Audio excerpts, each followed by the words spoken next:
Me and my wife had a baby 4 days after my first transplant. It was important for me to show her the difference that she'd made.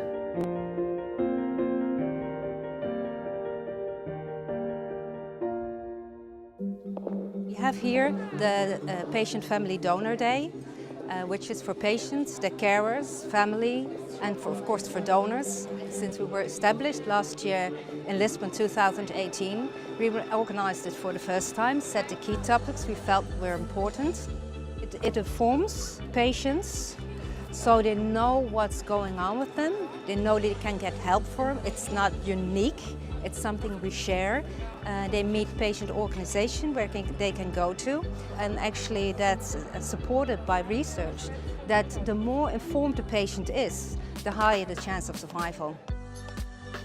We have for the first time a patient advocacy track which runs parallel to these sessions for patients, families and donors.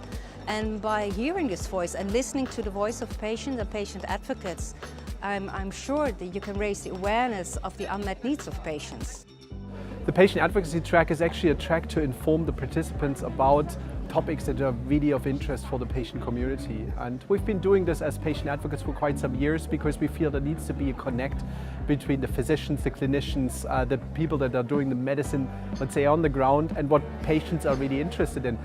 Because bone marrow transplant is something between, let's say, different diseases. And so it's very difficult to do advocacy in that space. And I think at the EBMT Congress with the advocacy track, we're trying to connect that. So to get patient advocates from different disease areas to speak about what matters to them. In the future, we'll probably discuss about all the different topics that are coming up, like cell therapy, CAR-T, and whatever. There are new challenges coming up to this community, and the patient community is ready to work with the clinicians on that. There's not enough attention for donors, and we couldn't survive without donors. So in some countries it's possible to meet your receiver or meet a donor because it's such an essential part of your survival that the donor is there. Of course you have a connection. I was first diagnosed with a condition called aplastic anemia, severe aplastic anemia, in 2008.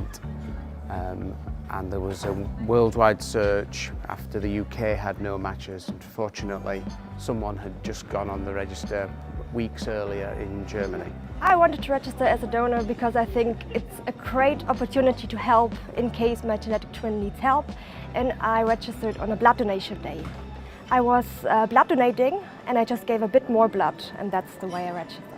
It was only weeks later. I received the letter. I did not expect it at all.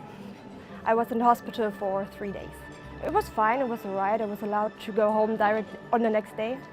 I was becoming very ill at this stage, and we needed to do something quickly. So I was fortunate. I was very fortunate. So I was relieved was the overriding feeling. We wrote each other a few letters, and then we both decided that we want to meet each other. And then he invited me to Sheffield to meet his family. It was exactly 3 years ago that Jacqueline came. Me and my wife had a baby 4 days after my first transplant. It was important for me to show her the difference that she'd made. I want to show other people that it's so easy to help, so easy to make a difference.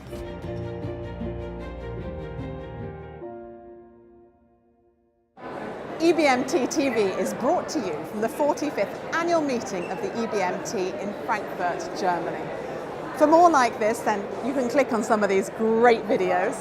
And don't forget to subscribe for more of the best in medicine, from cell therapy to gynecology, from genetics to psychology.